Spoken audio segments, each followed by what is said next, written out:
goodie bag. Yeah, ladies and gentlemen, welcome back. Well, this past weekend, we had a big Heritage Platinum auction. As you guys can see, as I scroll down right here, a lot of big comic books went on sale and a lot of interesting stories to talk about.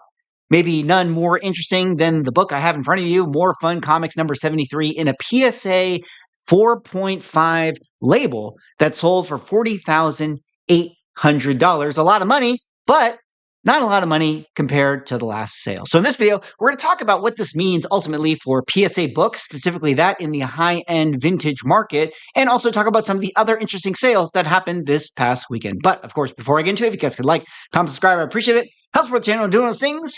But let us get into this video here today. And I just realized you guys cannot see my face.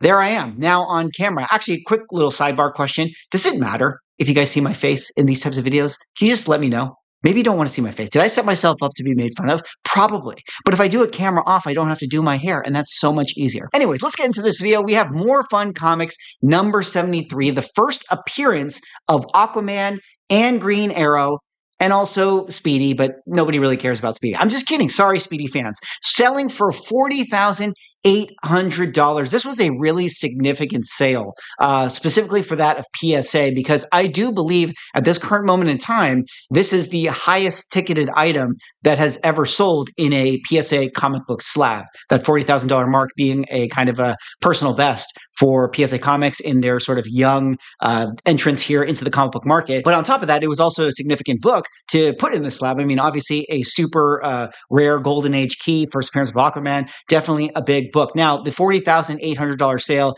I would argue, is definitely on the lighter side of things. I think a disappointing performance if you're somebody who is sort of hoping that PSA could really rival that of CGC Comics. If we hop over to GPA, we can kind of see some of the recent comps. A 5.0 selling for $66,000, just a 0.5 higher grade selling for $26,000 more. And to put it also into comparison, a 1.5 in November of 2023 sold for $40,800. So, we're talking about the same price in a CGC 1.5 selling 2 years ago for what this PSA 4.5 sold for this current calendar year. Now, you could also sort of make the argument that 2023 was a hotter market than that of what we have today in 2025.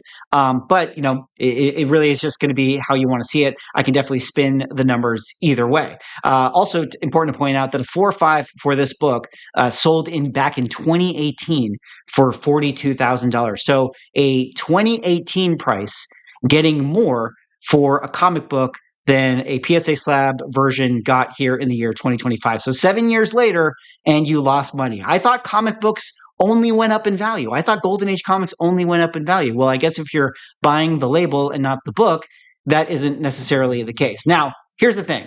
I could actually spin this in favor of PSA. And since I get accused of being a PSA shill, I might as well actually shill for them. It's important to point out that we are definitely in a different kind of market right now. So, while I do think that number, generally speaking, is soft, it's sort of not unprecedented for a book like this to sell for less than its 2018 counterpart. And I point to two books that I'm sure we know very well right here. All-Star Comics number 8 in a 3.5, $28,800, also selling in the same auction. And another version of All-Star Comics number 8 in a 2.0, selling for $20,400. This, of course, is the first appearance of Wonder Woman. And let's start here with the 3.5, and I'll just kind of scroll down in GPA and show you guys that this is definitely the lowest sale that this book has gotten certainly in recent years, but maybe more importantly to point out, I mean, look at what this book was selling for in 2017. It got $55,000 in 2017 in a 3.5, $48,000 in 2016, $39,000 in 2018. So certain DC comic books that are of the Golden Age variety definitely got a lot of movie speculation. All-Star Comics is a book that actually sold for higher when we were getting the first Wonder Woman movie than it sells for today. In both of these cases, I can just scroll down to the 2.0 and also kind of show you a similar trajectory where, it was selling for $23,000, $24,000 basically back in 2017 compared to this $20,000 number here at the 2.0 grade. So, much like this More Fun Comics example, this first Aquaman, there was definitely higher sales for this type of book back in, when the Aquaman movie was first coming out and people were excited about the Snyderverse. And where we are today, maybe there's just not as much interest. Now, of course, that's me being very, very charitable to PSA right here, but I do think that that is a factor. If this was in a CGC slab, I can imagine that this would maybe get around the $50,000 price point. That said, this is all still really good information for us to kind of keep tabs on. We have to continue to see how the PSA books will compare to that of the CGC ones. And at least for right now, this kind of golden age, high-end vintage market is probably going to underperform, at least for the time being. All right, let's kind of jump forward now to some other interesting sales that I just kind of wanted to talk about and let you guys know happened this weekend. We had the Flash Comics #1 in a CGC 8.5. This is the first appearance of the original Flash, selling for $396,000. This was the highest priced comic book that sold this past weekend. Of course, there was also an original art component to what went on sale this past week. I'll probably do a separate video to cover the original art sales, but as far as comic books are concerned, this $400,000 price point is definitely one of the highest numbers that this book has gotten in a long time. It's not the record price for this thing. I do believe that there's a higher grade of this book, but being that this is one that hasn't gone on sale in a long time, especially at this upper echelon of grade, this was, I would say, probably a really strong number for this thing. I'd say that that's a really good indication for this level of comic book buyers that people are sort of excited. And that seems to be kind of the trend. And I'm going to continue to talk about that as we move on here. Next up here, we have a Pep Comics #22 in a CGC 7.0 selling for $216,000. Another really strong sale. Obviously, a great golden age key. First appearance of Archie, one of the books that unironically I actually do kind of classify as actually being rare. This one is definitely hard to find, not a lot of copies out there. And on top of that, there have not been a lot of high grade sales for this thing that have gone on sale. I do believe that there's a few definitely higher grade versions of this book, but they haven't come to market in a really long time. And one thing I think is very, very interesting is that this particular copy was the Olympia collection. This was a footnote put on by the CGC label. Now, I had a hard time kind of finding what the Olympia collection is about. Maybe if you're in the comments, you can kind of, fill people in. Basically, it was not good enough to be a pedigree. Maybe the grades weren't high enough. Maybe it wasn't truly an original owner collection, which is, what pedigree comic book collections have to be. But at the same time, CGC has been doing this thing where they'll put the little footnote or maybe they'll put a sticker on it just to kind of indicate that there is some significance to all these books and where they're coming from. So a very, very strong sale for the first appearance of Archie. All right, moving on now to another incredible sale. This one is Phantom Lady #17, the classic Matt Baker cover, selling for $31,200 in a CGC 4.0. People just absolutely love the Matt Baker books. Can you guys understand why people like it? I don't know. Maybe you tell me, let me know in the comments why people continue to go back to these Phantom Lady books. But this particular sale right here was really, really impressive. I believe the last couple sales for this in this grade, or maybe the sales surrounding it in similar grades, were more around the $20,000 price point. So this was a really significant sale. This one selling for $10,000 more than some of its counterparts. And one of the most interesting things about this whole thing is that if you zoom in right here, what does that say? Pink pages. Now, that's kind of a really funny thing. If you guys don't know, there's very rare exceptions, specifically within this Fox Features Syndicate publishing run, where the pages were actually more pinkish when they got printed. So occasionally, CGC will have to denote them as being pink pages, which is essentially the equivalent of being white pages.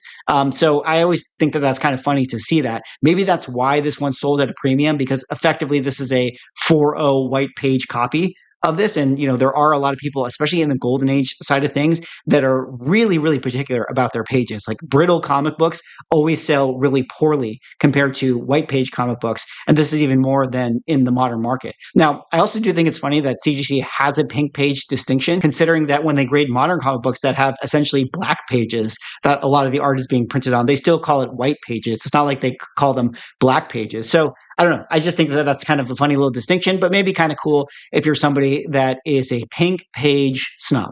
All right, moving on now to the next book here. We have an Incredible Hulk #1, an Amazing Spider-Man #1, and then a Fantastic Four #5. And I kind of want to lump all these ones together because I think these are good ones to talk about as far as like what the upper echelon of Marvel Silver Age is at this current moment in time. Of course, we all know we've had major pullbacks in the comic book market over the course of the last couple of years. If you guys saw my recent comic book index video, I made mention of the fact that, we've had our corrections, but we're kind of settling in. And unironically, we might be at that floor that we've been, looking for many years now. And I think that looking at some of these sales kind of is more data that kind of shows like we're actually there. This one right here, Incredible Hulk #1 in a CGC 8.5 with white pages, selling for $180,000. To put it into perspective, we had a 9.0 sell for $312,000 just earlier this year. That is a lot more money, but sometimes those jumps from the 8.5 to the 9.0s can really start to go exponential.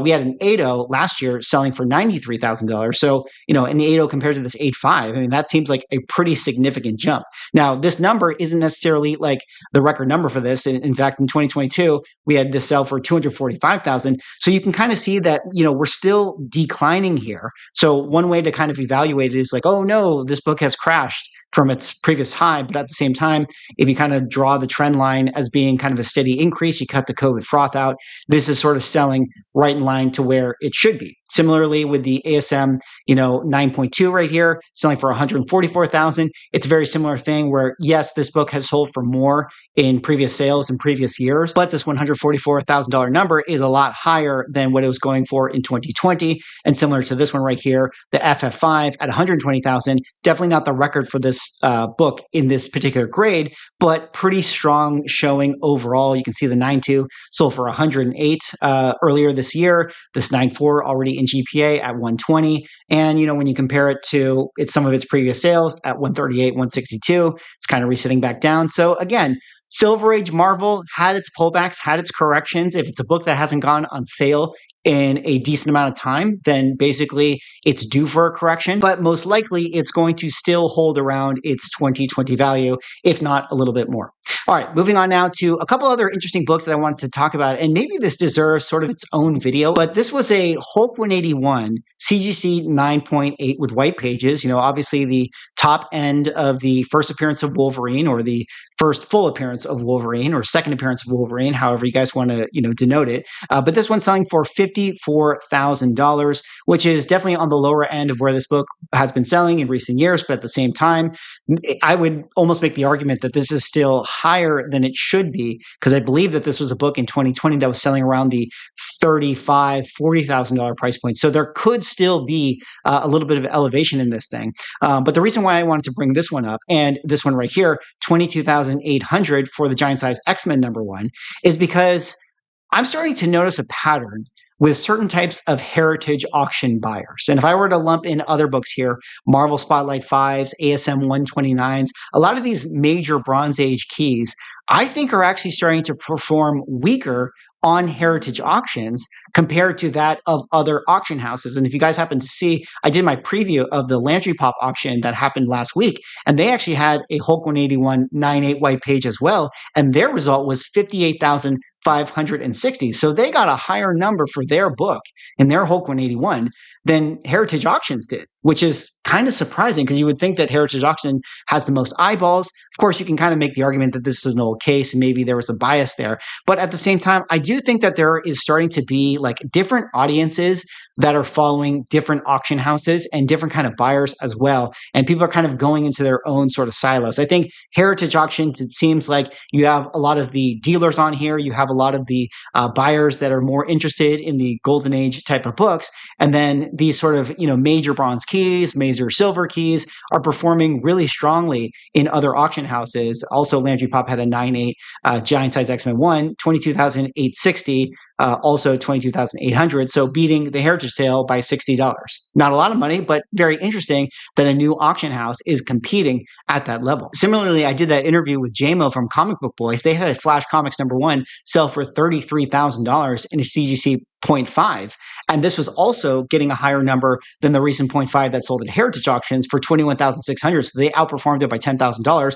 Granted, this was a much uglier copy than this one right here, but I just kind of wanted to point that out and kind of give you guys, some food for thought. And maybe we can start to have some interesting conversations about auction houses and how books perform in different places. And maybe there is something to this where, a lot of these sort of Bronze Age keys, maybe the copper keys, the modern stuff perform better in, places where there's more of that type of buyer. Like I also noticed a lot of the Ultimate Fallout 4s and the New Mutants 98s probably sell for less on Heritage than they do on places like eBay. I think that this is, an interesting development, at least in these last, year or a few months or so. Anyways, that's all for this video. That was me kind of covering some very interesting sales that happened this past weekend at the Platinum Heritage Auction. Obviously, there was a ton of other really great books. Of course, Richie Rich fans always showing up. $72,000 for a 9.4 right there. You got the Marvel Mystery #9 and a 6.0 for $66,000. One of the great early Marvel Mystery covers where you have Human Torch versus Submariner. You had some other great books. 9.4 First Loki. Of course, wouldn't be a Heritage Auction sale without a Batman 1. You had a Tech 29. You had a Tech #1, which is actually really rare to see a book like this. But anyways, that's all for this one. Did you guys buy any books at this Heritage Auction? How do you guys feel about the performance of the sales numbers? I think a lot of people were still sort of feeling like comic books are just, it's not quite at the same level as things like Pokemon or original art, which I think I will do an original art recap later on this week. And we'll definitely have more conversations about that because some of the sales, as far as those original art pieces were going on, were absolutely off the charts, which is not necessarily what I would say for More Fun Comics 73. Anyways, let me know what you guys think. What did you guys think about this sale? Thanks so much for watching. Like, comment, subscribe. See y'all in the next video.